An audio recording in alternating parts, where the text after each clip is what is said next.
6 లక్షల రూపాయలు గురించి తెలియజేస్తాం. ఆరోగ్య సమస్యలతో బాధపడుతూ ఉంటే 6 లక్షలు శాంక్షన్ చేశారు గడ్డం ఉద్యమకి.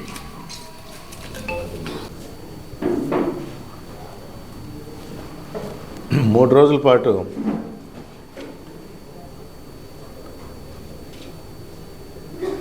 రాపూర్ టౌన్లో గడప గడపకు మన ప్రభుత్వం అనే కార్యక్రమం ద్వారా 2500 పైచిలకు ఇళ్లకు వెళ్ళి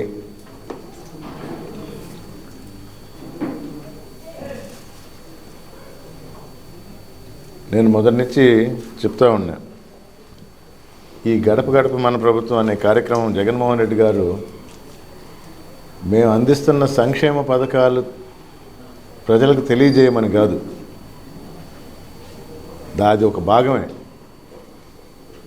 ఎందుకంటే ఏ పథకాలు వస్తున్నాయో ఆ ఇంటి ప్రజలకు తెలుసు, గవర్నమెంట్ ద్వారా మాకు కూడా తెలుసు, మాతో ప్రయాణిస్తున్న ఈ కార్యక్రమంలో పాల్గొన్న సచివాలయ సిబ్బంది కానీ వాలంటీర్స్కి తెలుసు. అసలు ముఖ్య ఉద్దేశం నేను గ్రహించింది, నేను తెలుసుకుంది, దానివల్ల ఉపయోగపడింది ఊరి బాగోగులు, ప్రజల కష్ట సుఖాలు, వచ్చిన లబ్ధే కాకుండా ఇంకేదన్నా ఇష్యూస్ ఉన్నా రాపూర్లో తిరగంగా తెలిసింది ఏంటంటే శాంక్షన్ అయిన ఇళ్ళు తొలగించబడ్డాయి. అంటే ఒకటి అరా రాజకీయంగా అర్హత ఉన్నా కూడా తొలగించబడ్డావి అని అర్థమైంది. వారందరికీ మాటిస్తుండా అర్హత ప్రకారం అందరికీ ఇళ్ల స్థలాలు కేటాయించి ఇల్లు కట్టుకోవడానికి కూడా వెసులుబాటు కల్పిస్తాం. రాపూరు అభివృద్ధికి నోచుకోలేదు. మొన్న మిత్రుల ద్వారా తెలియజేయటం అయింది. డ్రైనేజ్ సిస్టమ్ చాలా ఘోరంగా ఉంది. మంచినీటి వసతి టౌన్ పెరిగిన దాని గురించి ఆలోచించలేదు. దాని మీద దృష్టి పెట్టి శాశ్వత పరిష్కారం వైపు అడుగులు వేస్తామని రాపూర్ ప్రజలకు మాటిస్తుంటా. ఈరోజు లక్ష్మీపురం తిరిగాం.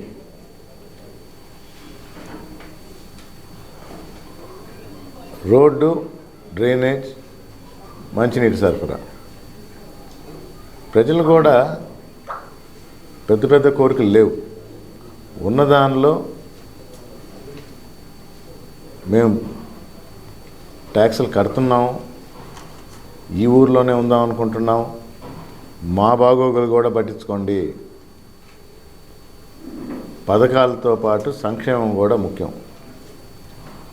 ఇది వరకు ఉన్న నాయకులు దాన్ని గాలికి వదిలేశారు.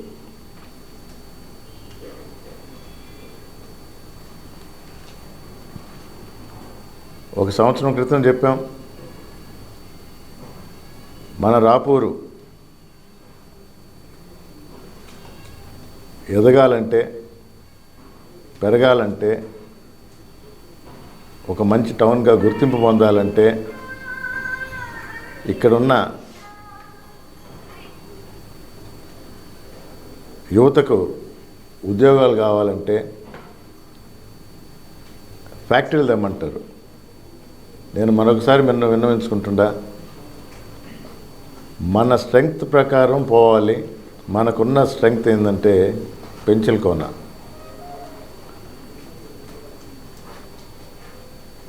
స్వామివారికి 150 ఎకరాలు ఇవ్వటం జరిగింది. ఆ డెవలప్మెంట్తో పాటు టెంపుల్ టూరిజం కింద ఈ రాపూర్ టౌన్ ఎదగడానికి ఎంతో ఆస్కారం ఉంది. పక్కనే తిరుమల చూస్తున్నాం ఏ విధంగా అంచెలంచెలుగా పెరిగిందో. అదే రకంగా స్వామివారి సహకారంతో ఈ టౌన్ కూడా బిజినెస్ పరంగా ముందుకు తీసుకుపోవాలనే నమ్మకం నాకుంది. ఇక్కడ అవసరాలను కూడా గుర్తించాను. తప్పకుండా రేపు 2 నెలల్లో జరగబోయే ఎన్నికల్లో వైసీపీ అభ్యర్థిగా గెలిచి వెంకటగిరి నియోజకవర్గంలో ఉన్న రాపూర్ని అభివృద్ధి చేస్తానని ఇక్కడ ప్రజలందరికీ మాటిస్తున్నా.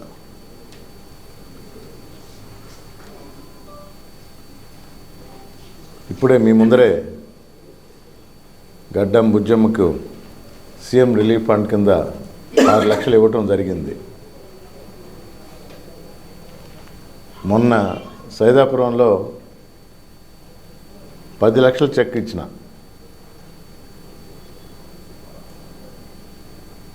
ఆరోగ్యశ్రీ కింద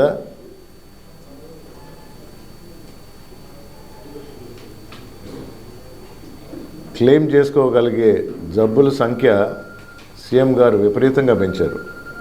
హాస్పిటల్స్ని పెంచారు. మనకున్న హాస్పిటల్స్లో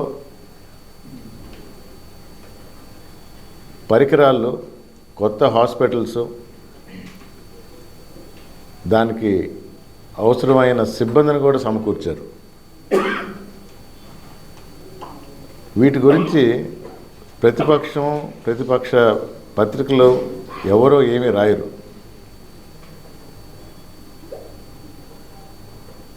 సంక్షేమమే కాదు, అభివృద్ధి కూడా 2 కళ్ళులాగా ఈ ప్రభుత్వం చూస్తుంది. ఆ విధంగానే ముందుకు తీసుకుపోతుంది. దానికి తగిన పబ్లిసిటీ రావటం లేదు, మేము కూడా చెప్పుకోవటం లేదు. విద్య, వైద్యం, పిల్లలకి చదువులనిచ్చి స్కూళ్ళు రూపురేఖలు మార్చడం, ఎన్నో వేల కోట్లు ఖర్చు పెట్టడం జరిగింది ఈ ప్రభుత్వం. తప్పకుండా ఈ 3 రోజుల్లో తిరిగిన దాన్ని బట్టి కూడా ప్రజలందరూ వైఎస్ఆర్ కాంగ్రెస్ పార్టీ జగన్మోహన్ రెడ్డి తరఫునే ఉన్నారు. తిరిగి మాకు జగన్మోహన్ రెడ్డే కావాలని కోరుకుంటున్నారు. మరిన్ని మంచి పనులు, మరిన్ని పథకం అభివృద్ధి ద్వారా కానీ ఆంధ్ర రాష్ట్రాన్ని ముందుకు తీసుకుపోగలిగే ఏకైక వ్యక్తి జగన్మోహన్ రెడ్డి గారినే నమ్ముతున్న ఆంధ్ర రాష్ట్రం తరఫున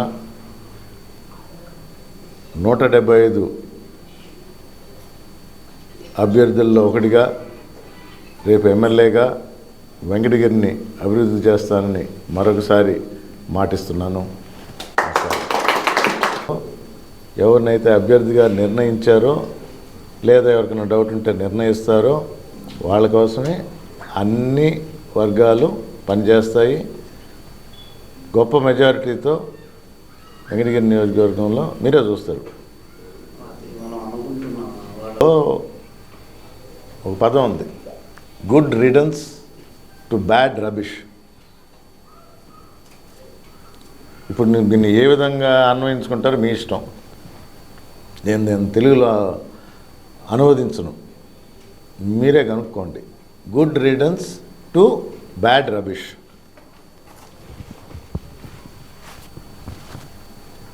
ఇప్పుడే అన్నాను చూడండి, విలేకరుల్ని అయ్యా నేను ఎమ్మెల్యేను కదా, అయ్యా నేను ఎమ్మెల్యేను కదా అంటే ఇప్పుడు మీకు తెలుసుంటుందేమో కానీ ఇప్పుడు వెంకటగిరి నియోజకవర్గానికి ఎవరో ఎమ్మెల్యే కాదు. ఇప్పుడు మొన్నటిదాకా ఉన్న ఆర్ఎం నారాయణ రెడ్డి స్పీకర్ గారు ఆ పదవినిచ్చి తొలగించారు.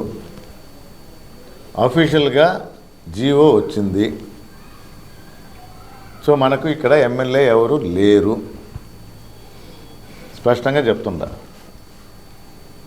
అందుకే అన్నారు good riddance to bad rubbish.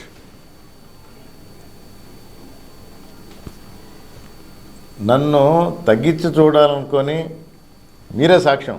మనం పెంచుల కోనకు పోయినప్పుడు ఈవో తాళం వేసి పోమన్నాడు. మీరందరూ ఉన్నారు. ఒక స్వామిని దర్శించుకుందామని పోతే తాళం వేసి వెళ్ళిపోమన్నాడు. స్వామి ఇంకో పదవి ఇచ్చాడు. మళ్ళీ మీరందరూ వచ్చారు, మళ్ళీ పోయాం. ఈసారి కలెక్టర్ గారు కూడా చెప్పారు.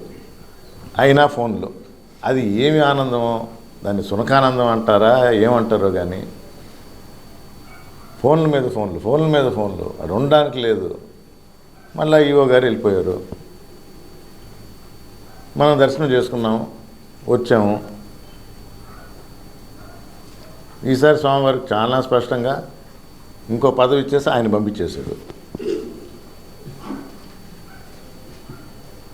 మీరే అడిగారు, మళ్ళా పోదాం, పదవి వచ్చింది కదా. అయ్యా ఇంకా పదవులు నేను భరించలేను, చాలు నాకు అని.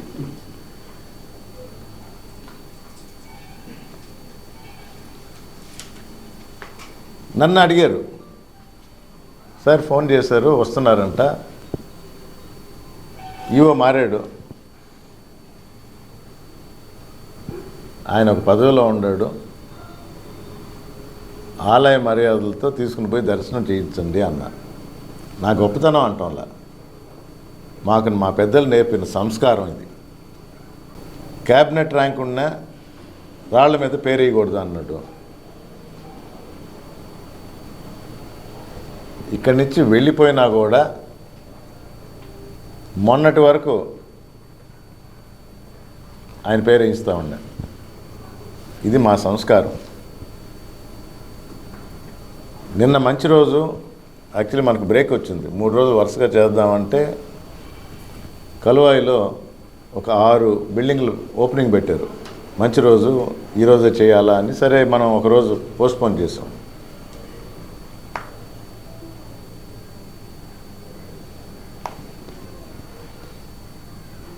ఆ రాళ్ళ మీద ఎమ్మెల్యే పేరు లేదు. నేనే ఆశ్చర్యపోయి అడిగిన, ఏంటి ఎమ్మెల్యే పేరు తీసేశారు ఏంటి అని. ఆఫీసర్ చెప్పాడు, లేదు సార్, నోటిఫికేషన్ వచ్చింది, ఎమ్మెల్యేని తొలగించేసిన స్పీకర్ జీవోగా వచ్చింది కాబట్టి మాకు ఇన్స్ట్రక్షన్స్ వచ్చినాయి, ప్రోటోకాల్ ప్రకారం మేము పెట్టకూడదు అన్నారు. సో మంచి రోజు, మంచి వార్త. Good riddance to bad rubbish. రాపూర్కి మంచి కాలం వచ్చింది. టర్మ్ అయిపోయి పోవటం వేరు, తొలగించి పంపించేయటం వేరు. స్వయం కృతాభిరామం.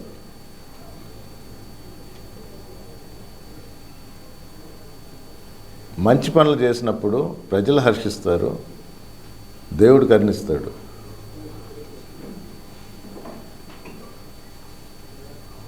ఇదొక శుభంలో ఎంతో గ్యాప్ తర్వాత గడప నేను చేయటం, దానిలో మధ్యలో ఒకరోజు సచివాలయాలు ఓపెన్ చేయాలని మంచి రోజు అని చెప్పేసి నిర్ణయించడం, పక్క మండలం అయినా ఆ నాకు ఉన్నా ఒకటే లేకపోయినా ఒకటే, అయినా కూడా పద్ధతి ప్రకారం ఇక్కడ మనకు ఎమ్మెల్యే లేడు అనేది ఒక మంచి వార్తగా భావిస్తుండా.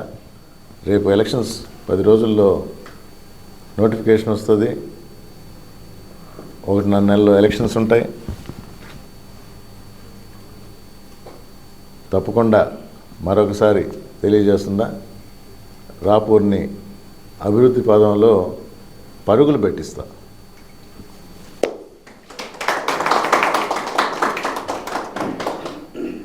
కలిపి తీసుకుని పోయే నమ్మకం నాకుంది. నా మీద మా నాయకులందరికీ నమ్మకం ఉంది. అందుకనే రావటమే జగన్మోహన్ రెడ్డి గారు సమన్వయకర్తగా పంపించాడు. అందరినీ సమన్వయం చేసుకోవటం అంటే ప్రతి ఒక్కరు పక్కన కూర్చోనక్కర్లా. కొందరు ఫోన్లో మాట్లాడుతూ ఉంటారు, కొందరు ఇళ్ళకి పోతూ ఉంటారు, కొందరు రాత్రిపూట ఇంటికి వస్తుంటారు, కొందరు బయట పడుతూ